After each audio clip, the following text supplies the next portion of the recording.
watching me live today. My name is Stephen Ogunrotimi, and I have with me my esteemed mentors and role model. And these are people that I hold at um, high, I owe high regards. And we're live here today on this show. And for people who are joining us across the world, this is the first show of the conversation, the bold conversation. And today I am so glad and so excited that I'm having these great speakers in the house. And I'd like to say to you again, thank you for everybody who are joining us all over the world. Please try as much as possible to share it to your friends, to share it to everybody across the world that we are live and we mean business. And today we will be having conversation with my esteemed guest. I would like to start with Dr.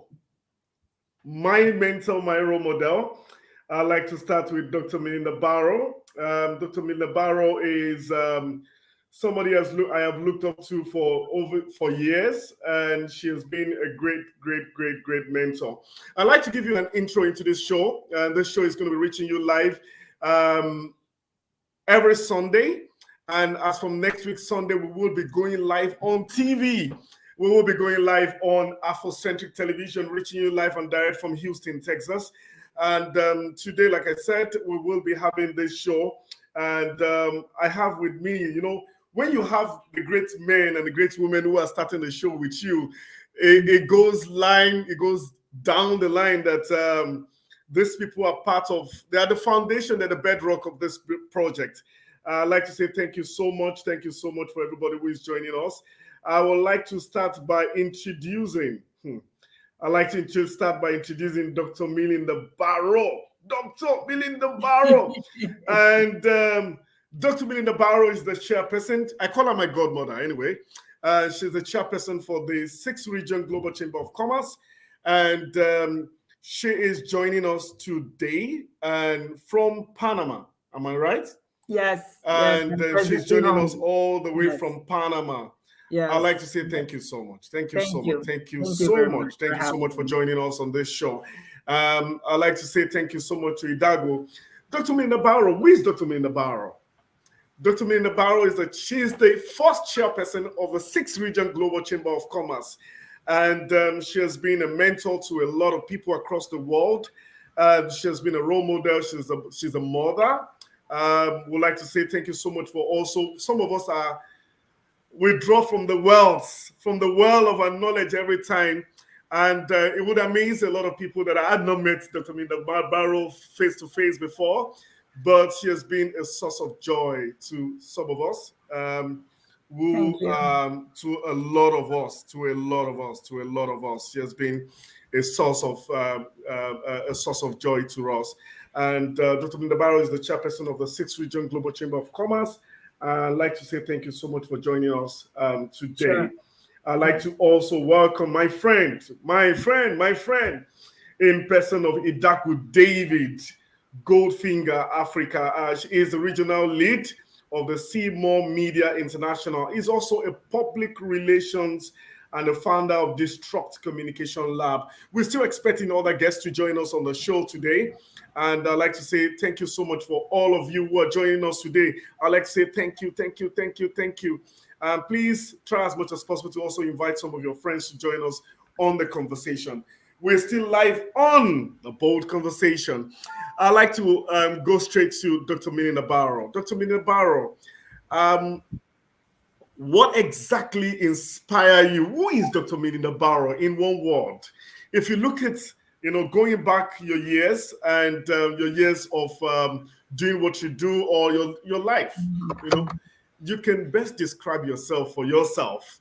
Who is Dr. Melinda Barrow? And a lot of young people are watching and they want to know who Dr. I can't speak for Dr. Melinda Barrow, but Dr. Melinda Barrow is, like I said, she's my mother. She's my godmother.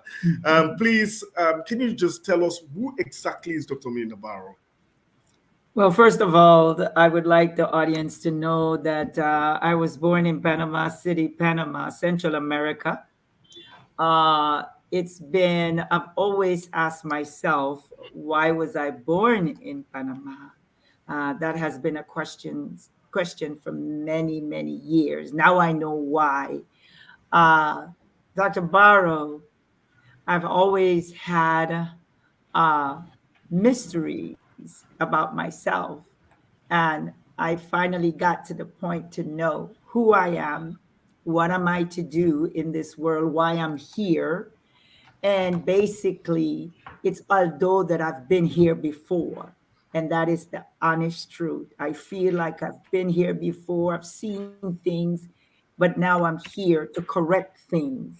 And number one, uh, Dr. Barrow is a person, I have the spirit of resilience, courage. I'm a warrior, I'm a soldier. I never stop. Uh, to complete something that God has given me, you have to continue. You have to have the strength. That is who I am. I am here to connect Africa and the African diaspora and the world. And many people say, oh my God, that's a big task. It's not a big task for me because God has given it to me. It has not given it to you. So oftentimes when God has given us something, the world find it impossible to do. And now that has been a dream for me. And now it's a reality now for me of all the years that I've spent here in the world where God has been guiding me. There are people like yourself and my young man, other young man on there that I love to see you guys do the things that you're doing. It elevates me.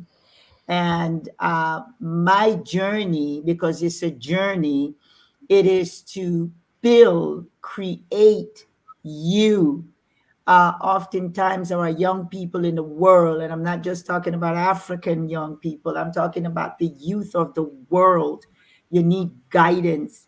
You need for you to understand who you are. If you go through the world and all your life not knowing who you are, then the gifts and the talents that you have is not going to be fulfilled. So I am now fulfilling my dreams. It's being fulfilled now by the guidance of God. You got to connect with God first in order to complete your journey. So Dr. Barrow is I would say everything. You know why? Because the universe is everything and I was created by God.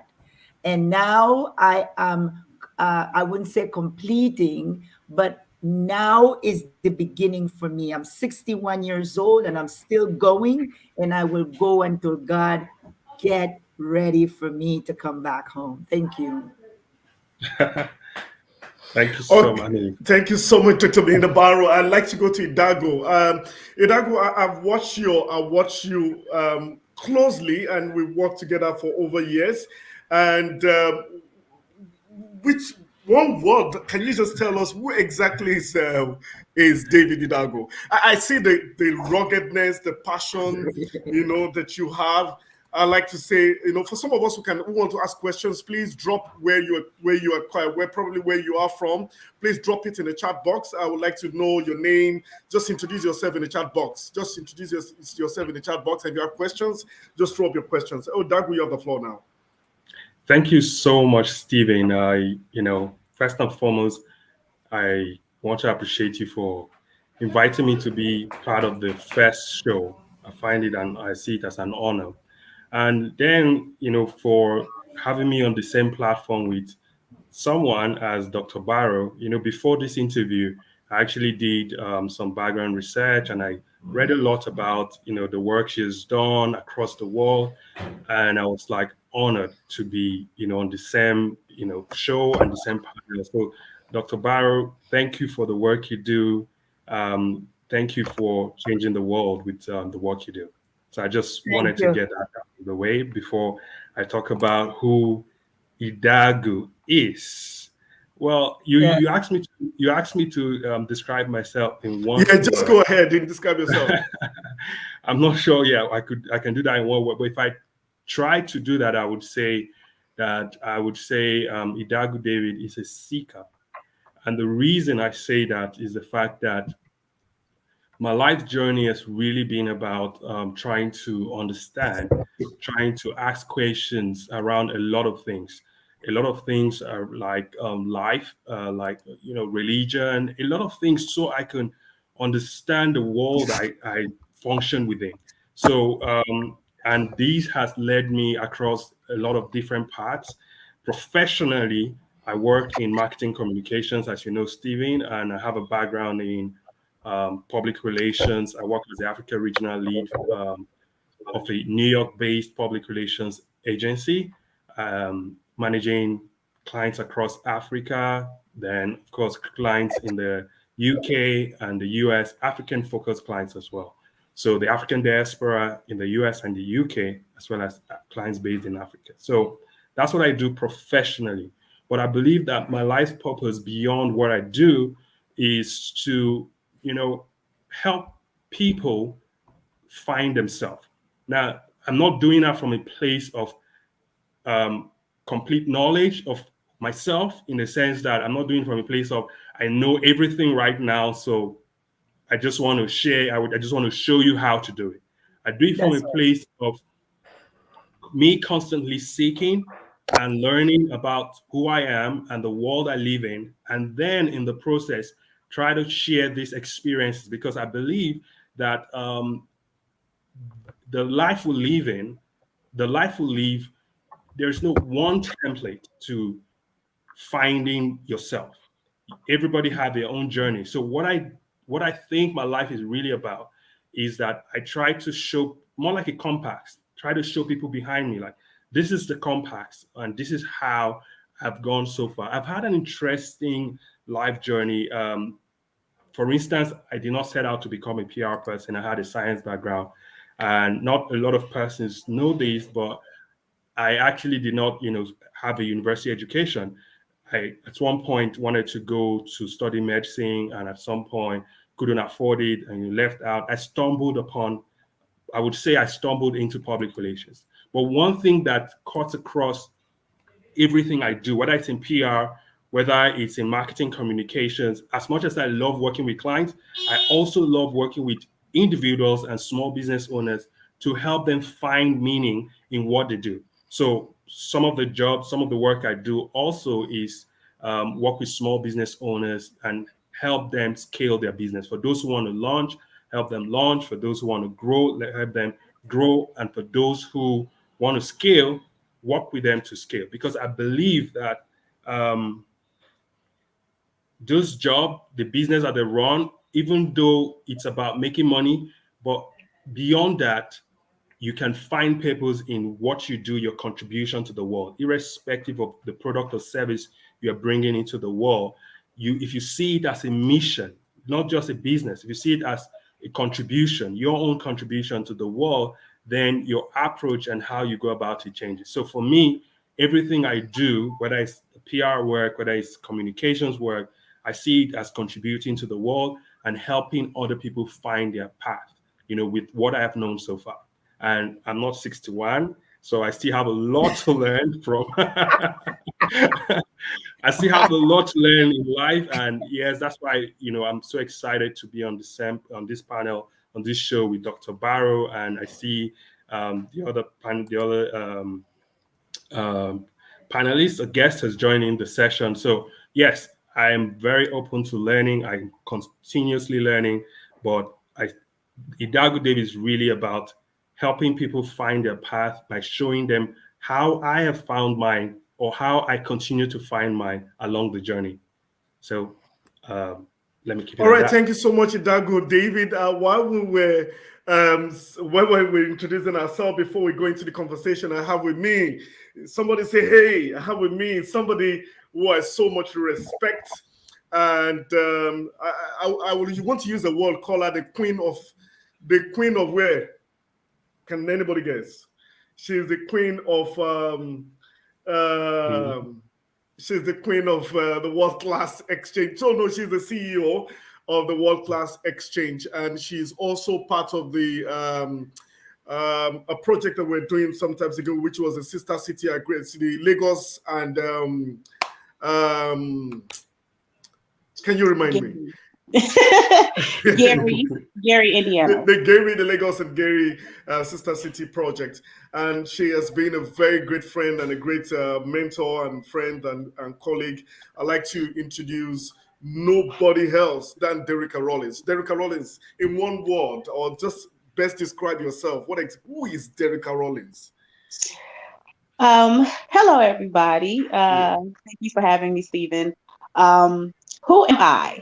Derreka Rollins is a passionate woman, purposeful woman. Everything that I do, everything that I put my hands on has to have purpose. It has to make sense to me. And before I do anything, it also has to be in alignment with God. That is who I am. That is what I represent. That is what I stand for. Every day I wake up. All right, thank you so much. I'd like to go to, thank you so much, Derreka Rollins. I'd like to go straight into the conversation. And we all know what the conversation today is all about. We are having a very interesting conversation, which is for us here. We always ask questions about, some people always nag and talk about, who takes the role in nation building. People think that it is just the role of the government to be involved in nation building, but it goes beyond that. It's all about us, and we're talking about leading with purpose. And I would like to read something from a great legend in person of Dr.Melinda Barrow. Let me say something to you. Dr.Melinda Barrow, A. Harris Barrow, founder of the chairwoman of the 6th Region Global Chamber of Commerce, the Committed and United. So I'm going to bring her up to speak right now. In uniting the African diaspora who has been disconnected from their native lands in Africa and hundreds of years ago. Researchers estimate between 10 and 15 million people were stolen from their home and transported across the Atlantic to the North and the South America and sold as slaves to monetize as economy, where those same individual has no human right.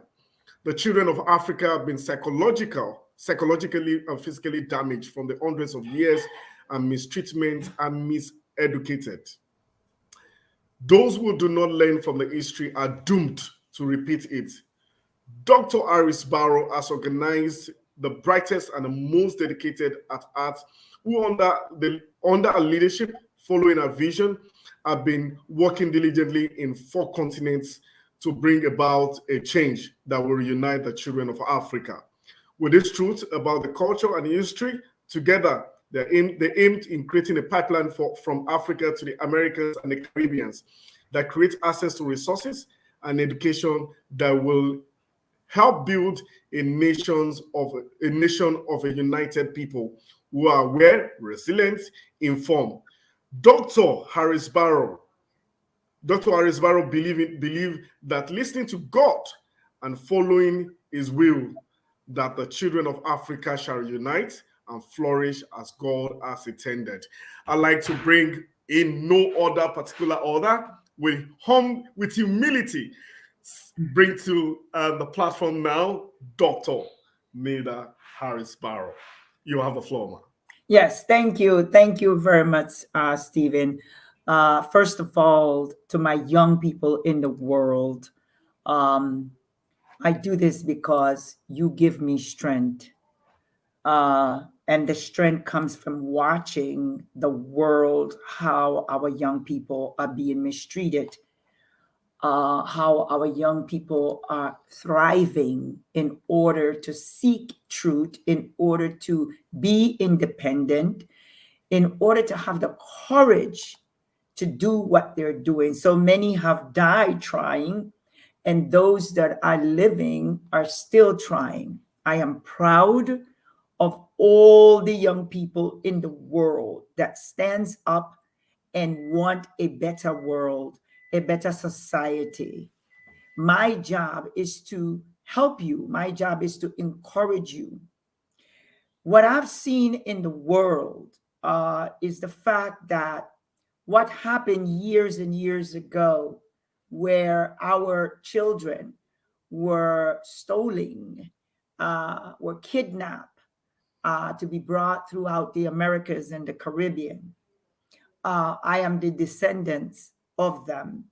I am not the descendants of slaves. I am the descendants of men and women that were stolen from their land. But also, there were those also that sold our people, our kings, were selling our children to the Americas and through the Caribbean. Now, this is so sensitive, so serious, because the reason I am connecting Africa and the diaspora, it is because, and the African diaspora, is because you need to know who I am. In Latin America, in the Caribbean, in the USA, you need to know who I am. You don't know who I am. I don't know who you are. We need to connect. This is why we're having so many issues in the world today, in Africa today, because our leaders are not focusing on the youth. Our leaders are focusing on the political issues. It is time now for us now to come together and discuss and talk about the future of our children and those that are coming. The reason this dream came to me of the journey of reconciliation of Mother Africa and her diaspora, it is because God wants us, especially in Africa, to atone to God, not to man, but to God. Because if we continue to do what we're doing and watching Europeans come in our country and take and take and take, and we are watching how we are deteriorating in our nations, and watch how those that are taking from Africa are improving their nations based on what we have. There's something wrong with us. You cannot have a free mind knowing that this is happening around us. It is impossible. But our young people know that there's something wrong. They want to do something about it. But it's hard to find leadership in a nation when your mind is still colonialized, when your mind is still enslaved.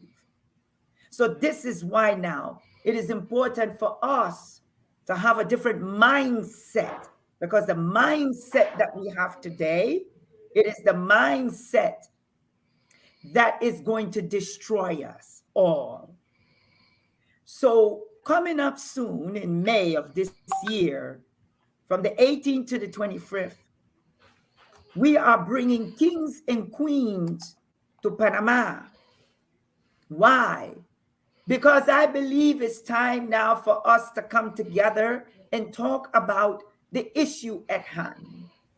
Why is it that Africa is still allowing what's happening in the world? Now, I want young people to do me a favor, those of you that are listening. I want you to think about this. Go back in time.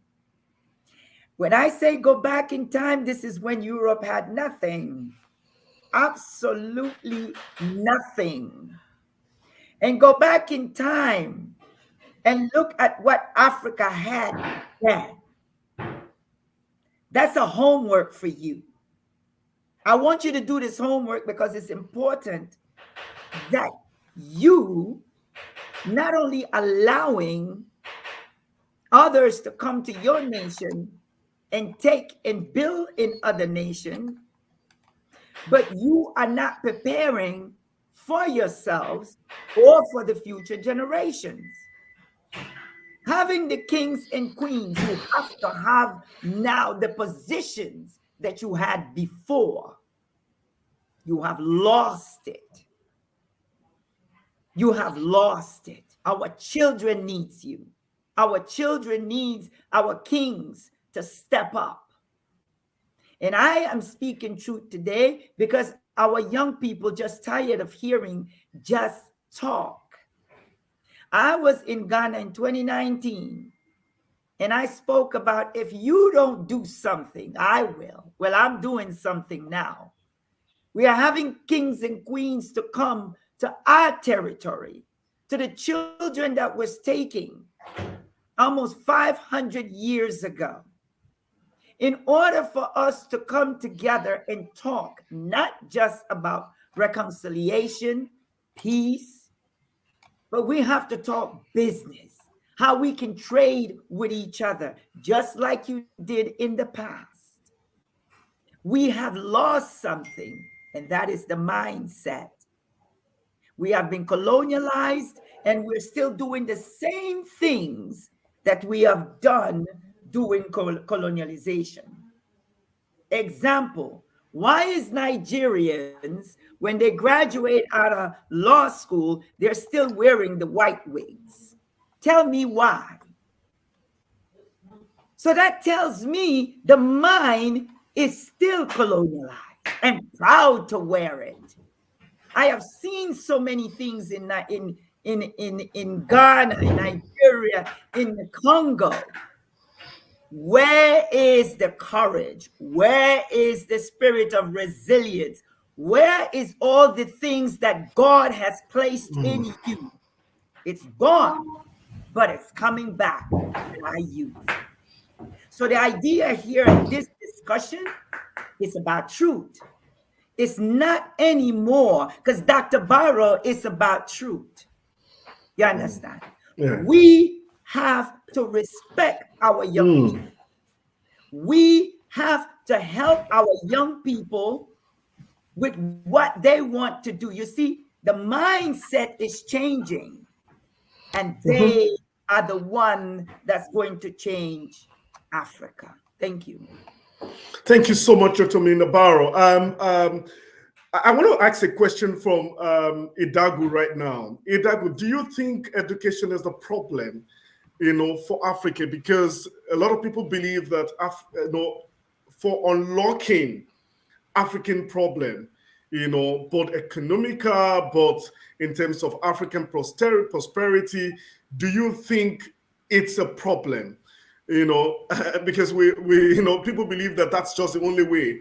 And for some of you who are watching us live, you can call us on the number scrolling on the screen. If you have questions for any of the guests, you can call us live in the studio, and we can also take your question. Call us on WhatsApp, and the number, you can put the +1 862 3673 616 +1 862-3673-616. You can call us live, and then you can ask questions from all of your any of the speakers that you have on this platform. You can call us live right now on the number going on the screen.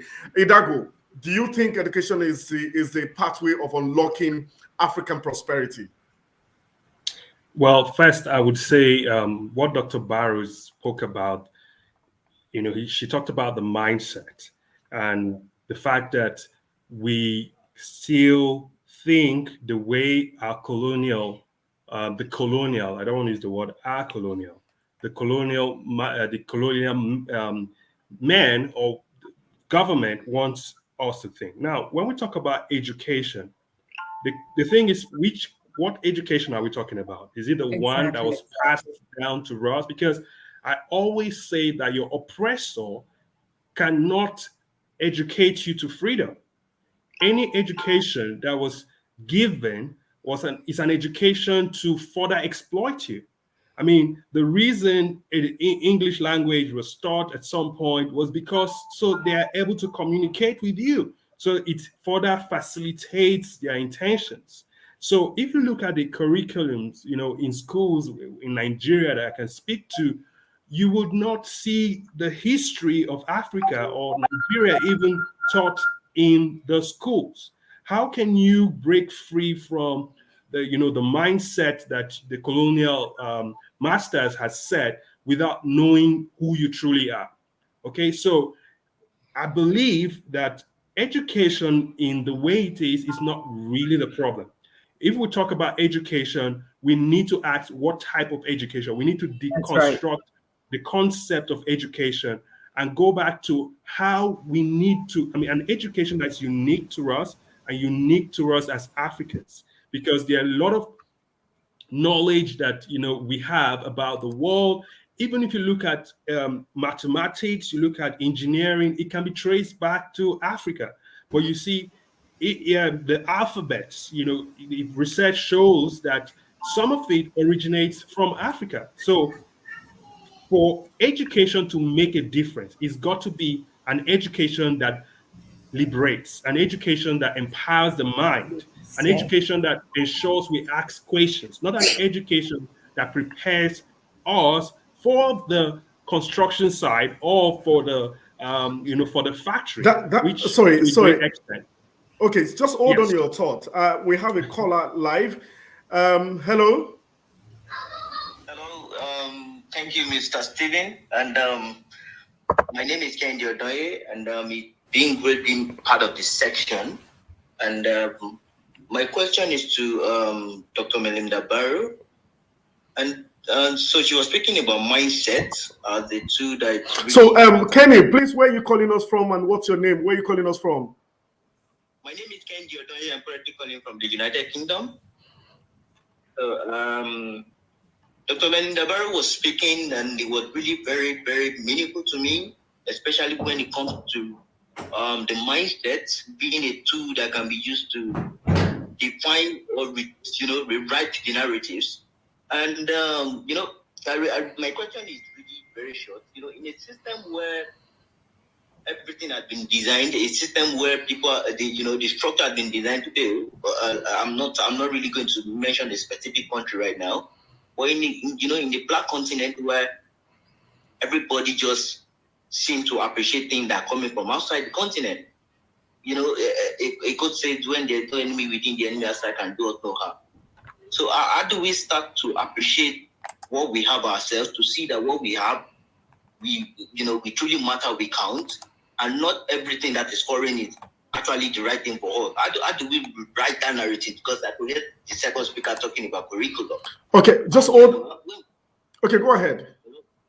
So when we, I could hear the second speaker talking about curriculum, but I feel that the bedrock of this same problem is that people don't come to appreciate whatever comes from within. So how do we change this kind of narrative? Deploy a strategy that works beyond the mindset. People just say words like, okay, you need to change your mindset, but what actions can we take?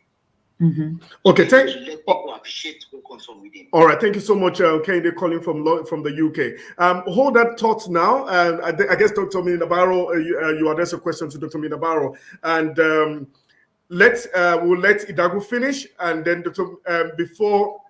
I guess Dr. Melinda Barrow have penned that question so that we can also have our next guest to speak, and then I have Dr. Melinda Barrow react to your question. Thank you so much. You can still call on the show, and the number is showing on the screen. Thank you. David Idagu, go ahead, and then we have our next speaker, and then we'll now take the reaction from Dr. Melinda Barrow. All right, thank you. Great. So, like I said earlier, when we look at education, we've got to redefine education for us. We've got to create an educational system or curriculum that speaks to our uniqueness as Africans, that speaks to our history, that speaks to our culture, that speaks to what is unique about us. Without necessarily answering the question that the person asked to Dr. Barrow, the thing is, until we begin to accept who we are, until first and foremost know who we are. I talked about history. Our history is not being taught to us. Right now I'm currently in Rwanda, and today I did go to see the Kigali Memorial, where you had the genocide and all of, people, close to 1 million people were killed. And I was asking one of the persons who took us there that, do Rwandans really come to this place? And she said that some of them do, but some of them don't. I then saw in Nigeria and here in Kigali, and I asked the person, do you know about this memorial center? And he said he doesn't know. The person didn't even know about the genocide. So if you do not know the history of where you're coming from, the fact that you are actually you actually originated from kingship, and you are a son and a daughter of a king, and that you are not a descendant of a slave. You are king in wherever you are. If we do not redefine that and go back to creating curriculums that speaks to our uniqueness, that speaks to who we are, that speaks to where we are going to and what we need to solve, there is no amount of education that's really going to liberate, create anything tangible. All we would end up having is people educated and prepared to really work for the oppressors, really, because that's what it ends up becoming. Mm-hmm. So my question goes to Derreka Rollins. Derreka Rollins is into media. What do you think is the perception of the people about? You met quite a number of people, and everybody have different perception about either the Black race in terms of business growth and a lot of things. What do you think is the problem in terms of business growth? We coming together. Like when you talk about the Black people and the economic growth, we are the best people. When I talk about the Black people, we're the most hardworking set of people. We grow in terms of hospitality. We grow in terms of business, IT. You'll see the Black people, the Black race who are leading. In terms of hospitality, the Black people are leading. But we're just working, no money. What exactly do you think is the problem? We're the best industrious people in the world. We're either Caribbean, we're African. We find ourselves anywhere a Black man will live. Even in the desert, they'll find a way of surviving. And in this space of all days, both we've been very good in terms of knowledge base, but nothing to show for it in terms of governance. Look at Ghana, look at Nigeria, and all those people. We grow here in Africa, we grow here in this part of the world. But what is the problem when we say the Black people? Do you think is a mentality problem? Do you think, somebody said the Black people are cursed? I said no. But what exactly do you think we should change in terms of the narrative? Derreka. Well, I would say the mentality, and it's only a percentage of our fault. And I try not to emphasize that as Dr. Barrow calls them, the colonizers. I try not to emphasize them too much, because at some point we do have a responsibility for ourselves. And it's about the knowledge that we seek for ourselves. I think it's with the media, as you mentioned, we have access to everything now. We have access to all of the information that we could possibly get now. And what we don't have access to, there's a way to finding it. And I think that a big thing for us is our mentality and choosing not to seek further information, not to seek further knowledge. And when we don't know, it leaves us in the place of oppression. So we're no longer being oppressed by others. We're oppressing ourselves because we are not gaining the knowledge that we need in order to become everything that we need to become our best selves. So I would say mentality on even seeking knowledge to grow. Okay, thank you. I'm taking the thought of the question that was addressed to Dr.Melinda Barrow. Do you want to take that answer to that question right now? What was the question? It was regarding education. I'm sorry. Could you rephrase the question again? I'm sorry. I guess I can't remember the question. He was actually asking the mindset. Yeah, the mindset. He was asking what specific things needs to be done for the mindset to be changed. Yeah, exactly. First of all, I had that mindset. I had to purge. First of all, it's very difficult to purge what you don't know, what you're about to purge. But the thing is to seek the truth and not look at this country, not look at the world as how you were educated. One of the things I've discovered is that we are not using our minds. That's number one. We have refrained from thinking. We are only listening and following orders. Those are the things that we're doing. For example, I wear my watch on my right hand. Why do I do that? It's because I discovered that why should I wear it on the left hand? That is something that I was programmed and it was taught actually in program. So we need to look at ourselves and stop following everything that we were told. That's the beginning of purging. For example, why is it that you believe that you have to work for someone, make money for someone, you are highly educated and feeding others? Your employer will never pay you enough in order to live where he lives, in order to drive a car that he does. So why are we not thinking to create our own when in fact God has created you to do what? To build, to create. So why are you not looking at that individual, which is your employer, and ask yourself, how is he doing what he's doing? And why is it that I cannot do it? Yes, you can.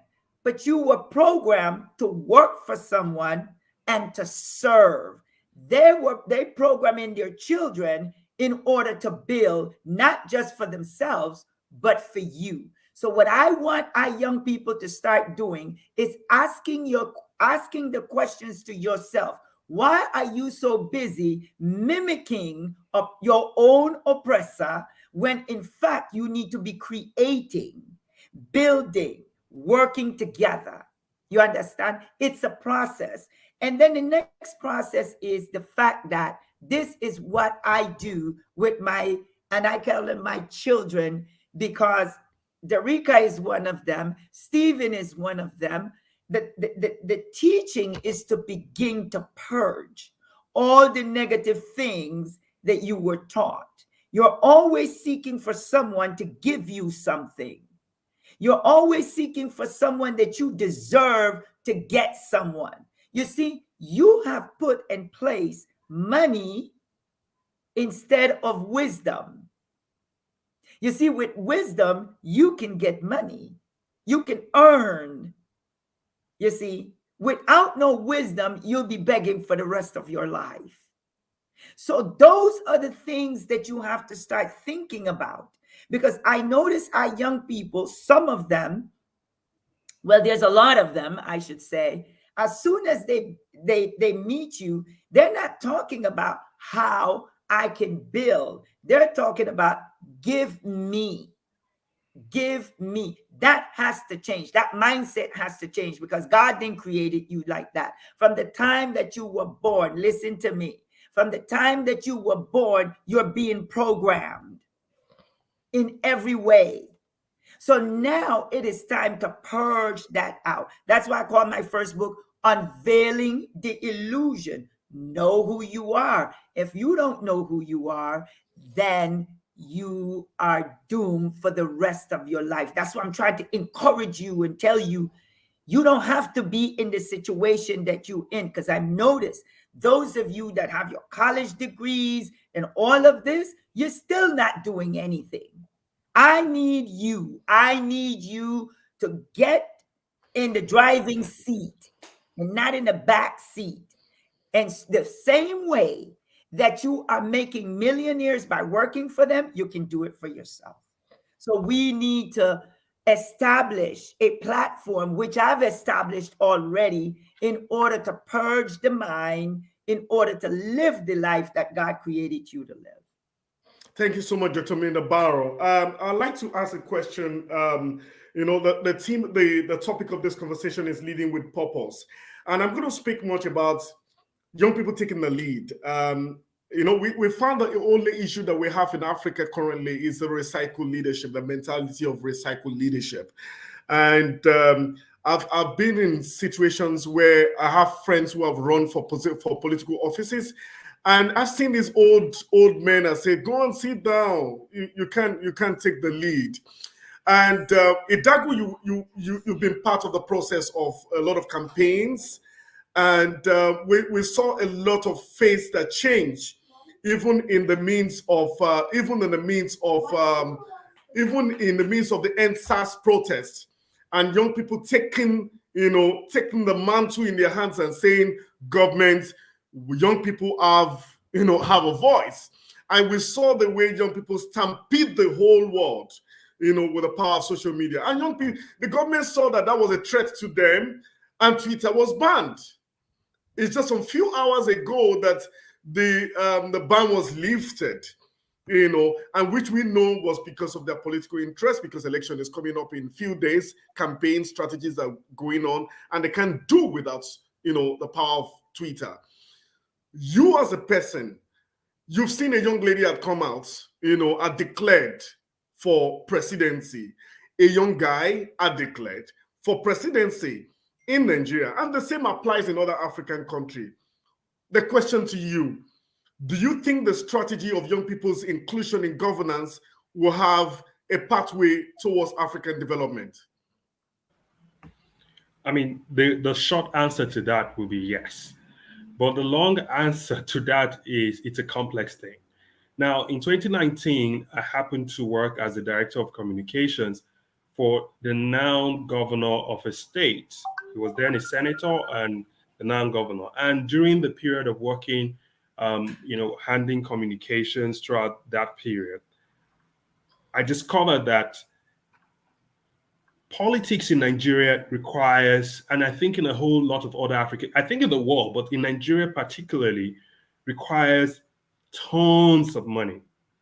I believe that, just like Dr. Barrow said, she talked about young people taking responsibility and empowering themselves to create wealth and be productive for themselves. I believe that for young people to really have an impact, a real impact, there's got to be a place of economic empowerment, because politics is expensive, really expensive, especially, Stephen, you know this, in Nigeria, really, really expensive.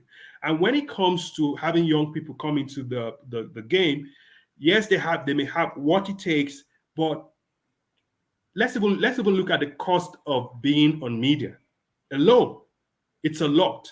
Now, even if more young people decide to say, let's band together and support, one person going in, they may not be able to put together resources to be able to fight these guys that are already there. So yes, young people, the inclusion of young people in politics can have an impact, to the development of any nation across Africa. However, young people need to wake up and take responsibility and realize that economic empowerment is as critical as their decision to want to, be part of leadership and be part of contributing to the government. So that's usually what I say. I say empower yourself economically as much as possible, because what these politicians do, they know that when they throw money at these people that are hungry, once they give them a bag of salt, they give them small money, they go ahead and vote against their wish. But someone who has been able to fend for himself and have food will not be moved by a bag of salt, or will not be moved by $500, because that person is not looking for a bag of salt. But you see, where there is hunger, where the basic needs of life have not been met, it's pretty difficult to have people to think from a place of, we need to think long term. They're thinking, how can we survive?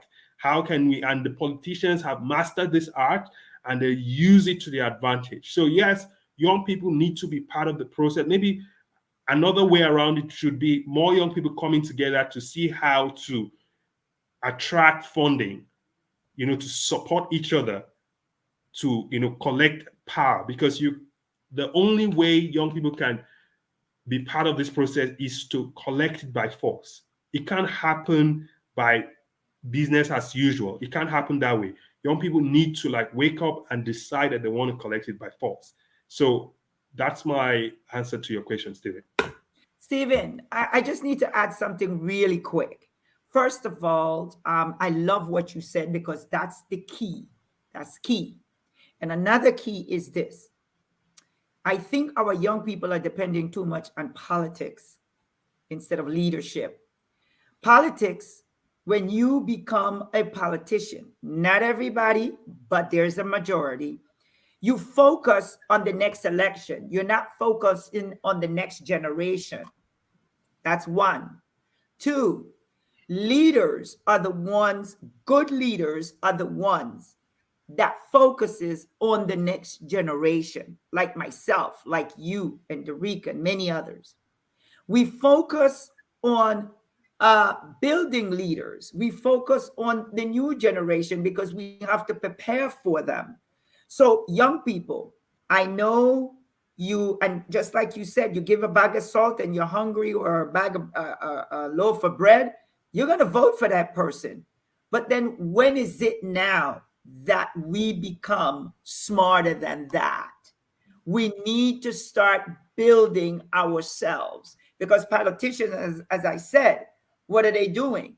They come to you when they need something, and they're gone once they're in office. They come, they lift the baby up, they give you all the promises, but leaders are always still there. And that's why I am doing what I'm doing with the 6th Region Global Chamber of Commerce, is because I built the Chamber of Commerce first. Then I came with the journey of reconciliation of Mother Africa and her diaspora. And then once you come into our region to see and observe that what Africa is going through, we are also going through, because we are the same people. But then once we come together, guess what? The Chamber of Commerce is right there in order for us to do business with each other. Enough is enough. I am tired of talking. I'm not going to talk anymore. It is time for us to go into action as African people. We can no longer and start thinking this. Let me just say this to you, my African brothers and sisters.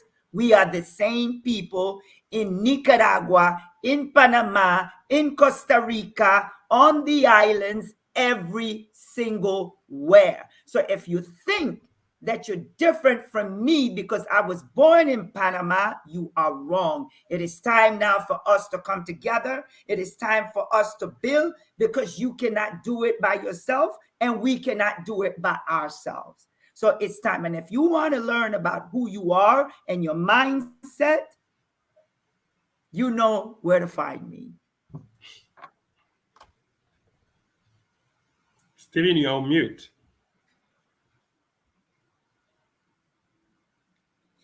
Stephen, you are mute. We cannot hear you. I'm going to show something on the screen right now, and I want Dr.Melinda Barrow to also shed more light about this. David Idagu, you're here. You can also tap into this opportunity of this project that's going on. Dr.Melinda Barrow, I just shared something on the screen for people to watch and see. Yes.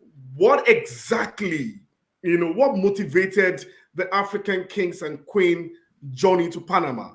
So there's going to be something happening in Panama in a few months from now, and I just want you to speak to speak more about this project. What is the motive behind this African kings and queens journey to Panama? Go ahead. This is not a program. This is not an event. This is a journey. The reason I call it the journey, that African and Queens journey to Panama, it is because this is going to be continuous. We are preparing for our young people today, our young people in the future, our young people that, as the young men say, how do I start? Where do I start? The African, and I find it amazing because God is involved in this. God is who gave me this. And I find it so amazing because the kings and queens that I'm approaching, they're saying, yes, Dr. Barrow, we are coming. And I find that amazing because, and I shouldn't find it so amazing, but the fact that they also know and understand what this is about. This is about healing. See, we need healing. We have gone through so much in our lives. And we're still going through a lot and not understanding where the pain is coming from, especially those in our region. We are still hurt. We are still having pain about what our ancestors have been through. You understand? But now I could have gone to the government. I could have said, government, we need this money and we need you to come to do this. I couldn't. I have to go to the kings. I had to go to the queens because they are responsible now for our children in Africa, for our children overseas. It is time now to make them responsible that the things now, that's their position, not government. Government comes and goes, but the kings, the queens are there. And it's their responsibility now to re-educate our children or educate themselves of what really happened when we became slaves in a foreign land. And let me just say this, which is important. When I look at Europe, in our region, we don't know that kings and queens exist, my children. We don't know. We just discovering now that you exist. This is why I want my kings and my queens to come in our regions, because this is going to start in Panama, which is in Latin America. This is going to go to the United States and also the Caribbean. And from there, we're coming home to you. Then we're going to go through all over the world to educate. Just like the young man say, how do I start? This is the beginning to educate our people all over the world. And this is not a black and white issue. This is a world issue, because the world do not know that you exist, kings and queens. The only thing that we have ever been taught was the king and queen of England. That's it. Right. It's just recently I discovered you, my king. I just discovered you, my queen. And now is the time for you to come to the world and let the world see who you are and what you're responsible for. You are responsible now to let me know the missing culture that I've missed all my life and for 500 years. That's the key for this event. We're going to have 2 days of business. Why are the businesses important? Because Africa don't even know about that we have the second largest free zone in the world.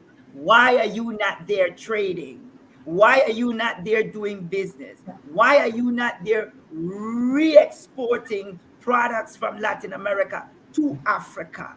You will be taught all of that.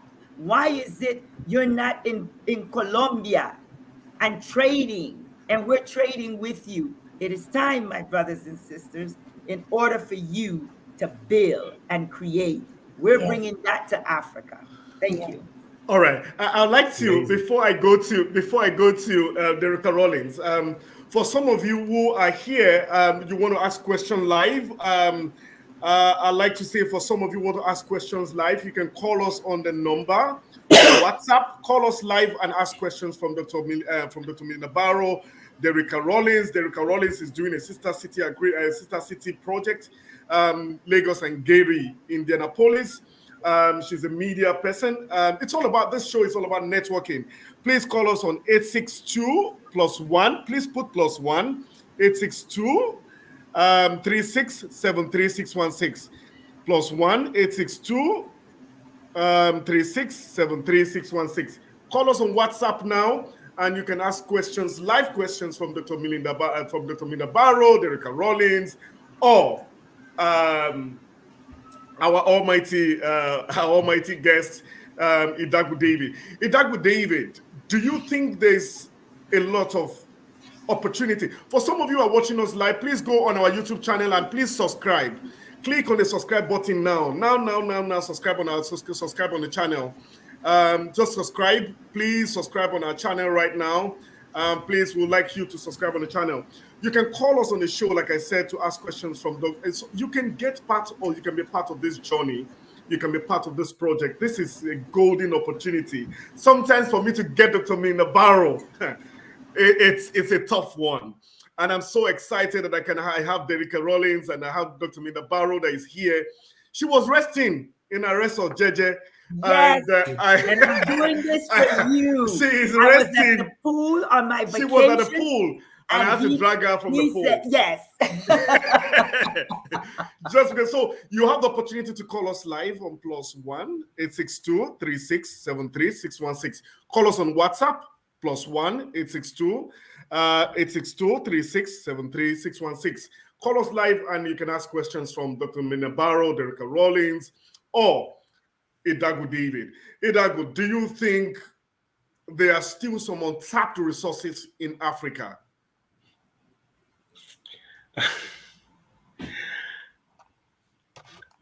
You know, when you ask that question, I'm like, Africa is blessed. Yes. Like, really blessed. Even, I mean, before we even go to the resources that it's under the ground, let's talk about the resources of people. Africa has got great minds.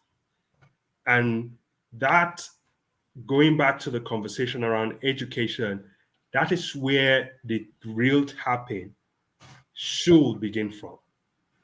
Because I believe that if the minds of the people of Africa is renewed, is changed, if the mindset, if there's a re-education, there are lots of things that can happen as a result of that. Now, that is talking about the human capital resources. There's still a lot of untapped resources in Africa. Then if we look at the mineral resources, I mean, Stephen, you know this, and I'm sure Dr. Barrow and you all know this, that there are lots, almost every country in Africa has got something under the ground that is valuable.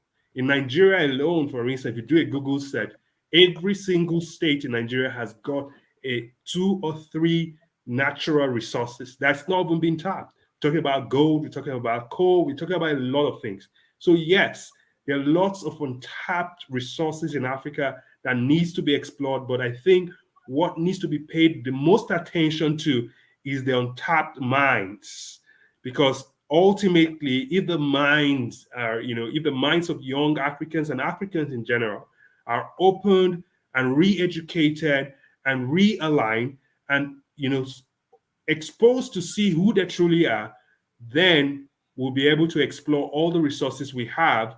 And, the what we have under the ground is just going to be secondary, right? So that answers your question, Stephen.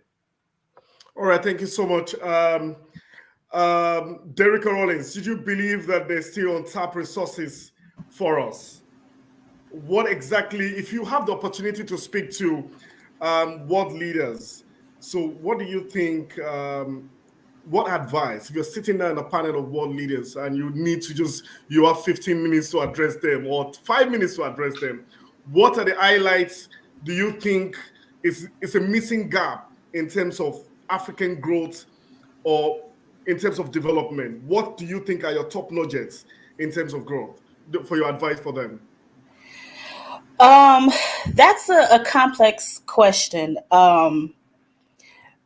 Because I am a mother and a leader myself in my own community here in the US, one of the biggest things that I feel that is untapped is the children, the youth. Many of our children have gifts, they have wisdom given by God, they have vision that has been untapped and it goes ignored.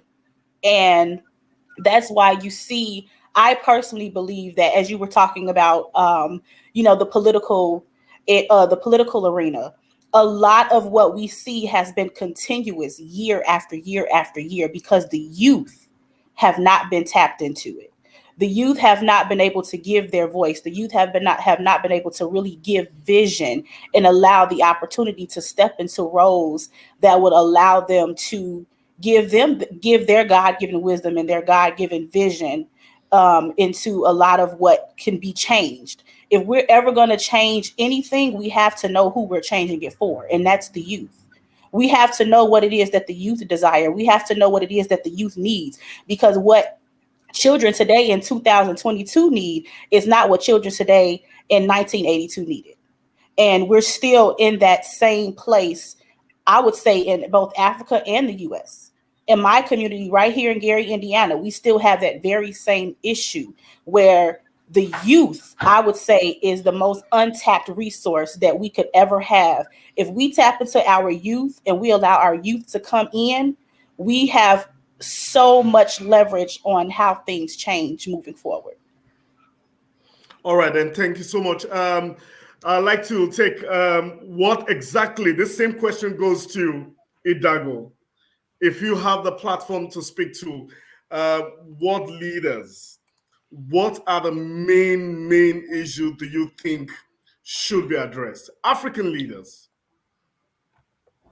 Okay, great. I mean, the good thing is that you added the word African leaders, because when you said, if I had the opportunity to speak to world leaders, the first thing I would say to the African leaders there should be go back home. Like, you go back and have that conversations amongst yourself, because one of the things we see today is that you see nations like China and Russia and some nations inviting the entire presidents of African nations, to their country, and they, talk about business opportunities and all of that. My question is, why can't African leaders come together and decide for themselves what the future of Africa should be?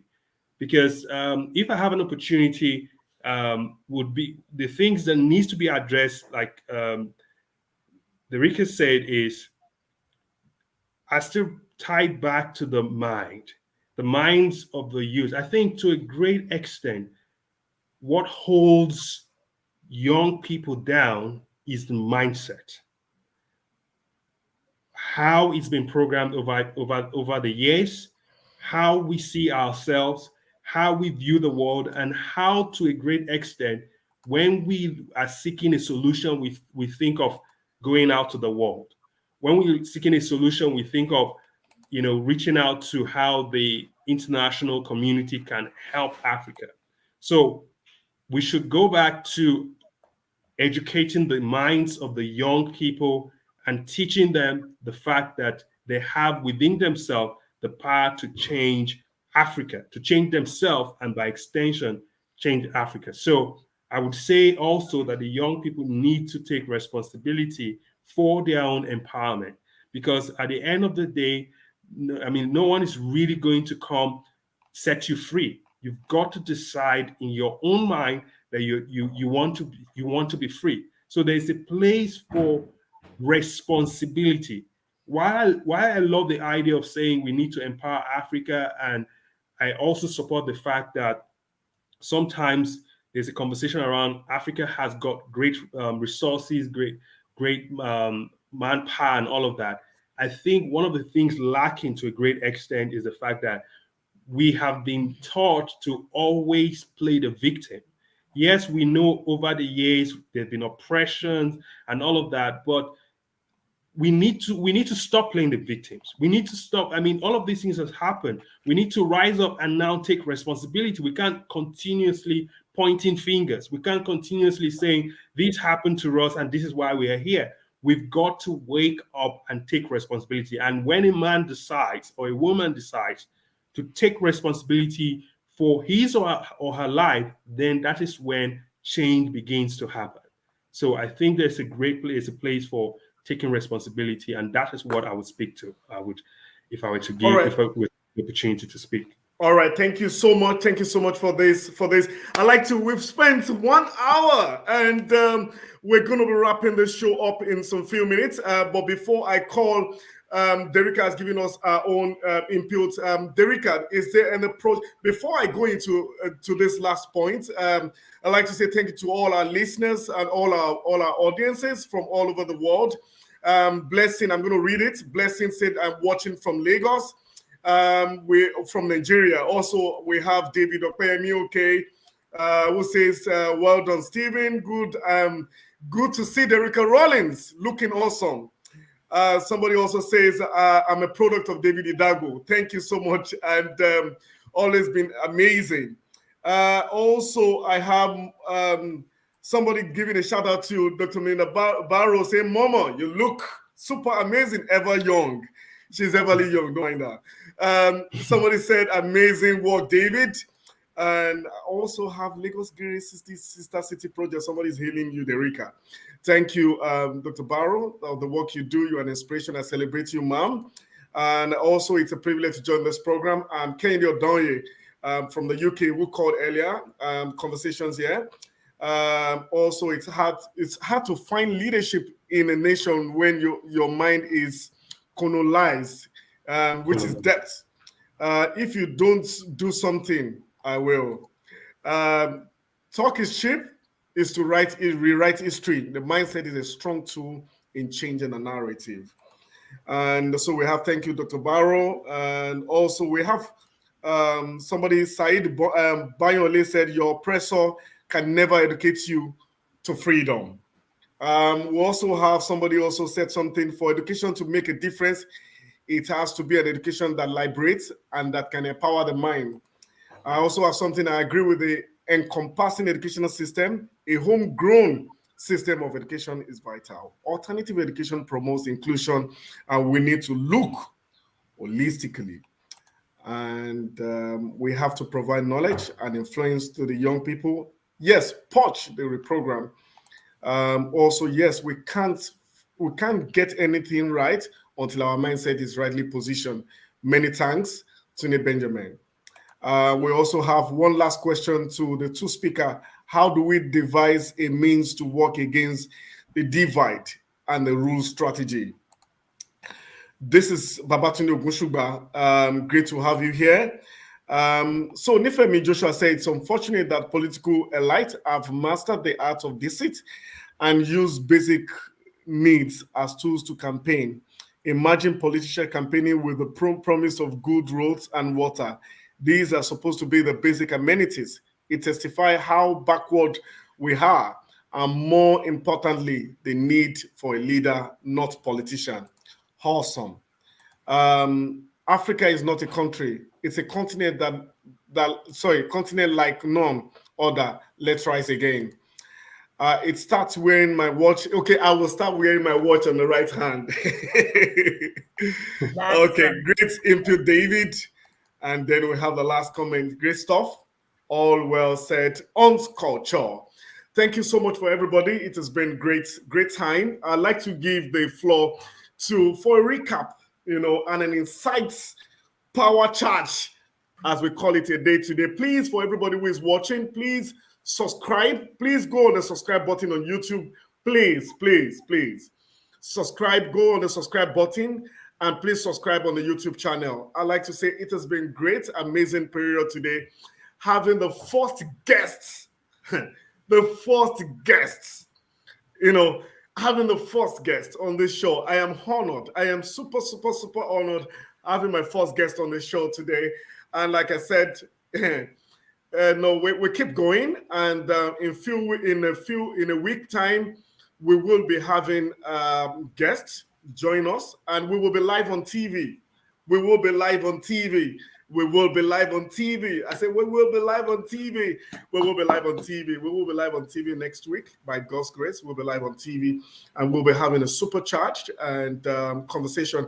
This show is every Sunday, 2 p.m. every Sunday. Please make sure you go on our channel and like our channel. Please go on the channel and subscribe. Please subscribe on the channel. And please, if you have a guest, you have a guest that you wish that you can tell us to invite your guest on the show.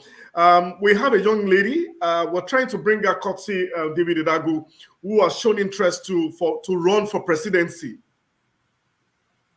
Very young lady. She's in her mid 28 or something.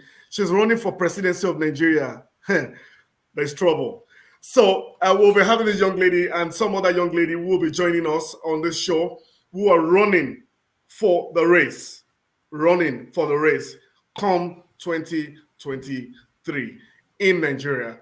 And I'm so excited. I'm going to have most of all those people join us on this show in few days from now. You'll see it on our channel. You'll see it on our Facebook.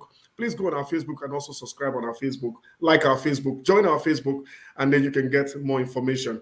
Before I go, I'd like to call and with a resounding applause, please welcome Dr. Melinda Barrow as she gives us a charge to sign up the first show on this channel. Please, I'd like to invite Dr. Melinda Barrow to give us a charge. Anytime I listen to Melinda Barrow, I shed tears. I hope I don't shed tears today. It's just to give us a super charge. A lot of young people are watching. Some of them are still going to go back on YouTube. I weep when I see this generation. I weep when I see this generation with a lot of mindset, a lot of dirty mindset. Young people feel like, I see them. You see them involved in crime, drugs, and a lot of things, But I think young people should take the bull by the horn and say, Africa, we will build Africa together. I always believe in one word they say, together we aspire, together we achieve, together we make greatness happen, for we can, we will, we must. I give the platform to Dr. Melinda Barrow to give us a charge to sign up on this show. Thank you. Okay. I want you guys to, you said something earlier, Stephen, about the young lady that's running for president in Nigeria. I want to ask a question. Is there a majority of young people in Nigeria? Is there a majority in the census? Yes? Definitely. Or no? Yes. Okay. Yes. All right. Listen to what I'm going to say, my young people. If there's a majority of young people in Nigeria, you have power. You have power. Power doesn't come with money. Power comes from within, an understanding and a new mindset. Remember, the Bible talks about you have to change your mindset. We have to renew our minds. So this is what I have a message for all my young people in Nigeria. She can win. She doesn't need money to win. She needs you for her to win. If all of you were to come together and vote for this young woman, and for this young woman to have a platform, the true platform, she can win. You see, we always think that we need money in order to do so, and we don't. So I want all the young people to come together for a purpose. Remember, this show is about purpose. And the purpose is for her to be in office. But the first thing we have to do is find out, what is her agenda? Is her agenda is for the people, or is her agenda goes back to the politics? You see, we vote for people for food. We vote for people not knowing who they are. Don't even ask the question of what is their agenda. We just vote. Ask her, what is your agenda? And make sure that she put it in writing and let you know what she's going to do for the future generation. Another thing I want to say is that women in the world, you have power. You don't use it. You have such power that you can define and create your children and let them know you're going to be president of this country. You're going to be a leader of this continent. You understand? We have the power to guide our children from birth, not from when they graduate out of college, from birth. And when I say country, I don't mean the continent. I mean other countries. The next thing I want to say is this. Young people, those of you in business all over the world, you need to start doing business outside of your country and outside of the continent. You will not survive if you only do business in your country. Because when I look at others in the world, they come to your continent, they come to my country, and guess what happens? They become billionaires. You do country business in your neighborhood, in your community, not worldwide. You don't know of the outside of the continent. You only know what's in Nigeria, what's in Ghana, what's in Kenya. It's time to change that model. And this is why we're getting ready now to start the new generation of leaders, because we are going to educate them on how to do business worldwide. We are getting ready to educate them how to communicate with each other. We're getting ready to communicate with them and let them know that it's time to change your mindset, and we are going to teach them how. Because I am tired of listening to people saying what we are going to do and we don't do it. This is not, I don't do conferences anymore. You know why? When you walk in, you come right out the same. We have to sit down and we have to talk and have a round table and build leaders and have them to go back into their communities and discuss what was discussed in that circle. It is time now for this show to show you, which is going to do that, because I'm going to be behind Stephen to make sure that Stephen, when he have the program, in order to have this show talk about solutions and not about problems. Before you come to this show, Stephen, prepare to talk about the solutions of the problems that we're having on the continent and in the world. Enough with conferences. Enough talking. It is time now to build. God have given all of you a talent. It is time now to monetize your talent. Yes. Instead of giving it away to those that don't appreciate you. It is time now that this show is going to create new leaders. When I talk about the watch on my right-hand side, do you know what this means?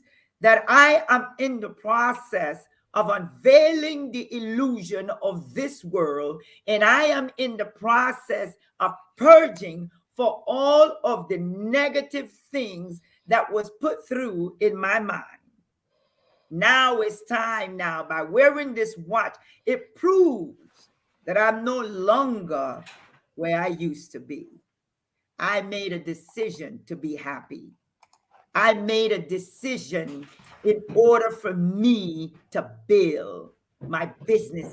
I'm the one that made the decisions. No one made it for me. No one can make me happy. You have to make that decisions, by young people. And mothers, listen to me very carefully. It is your responsibility to build nations. You have the power to do it. Do it. If you don't know, we have the platform to show you. It is time now, my young people, to stop complaining about your problems. I don't want to hear you come in and knock my door and tell me about your problems. This is what I want you to do. I want you to come and tell me and ask me, how do I resolve the problems? Because I'm not giving you any money.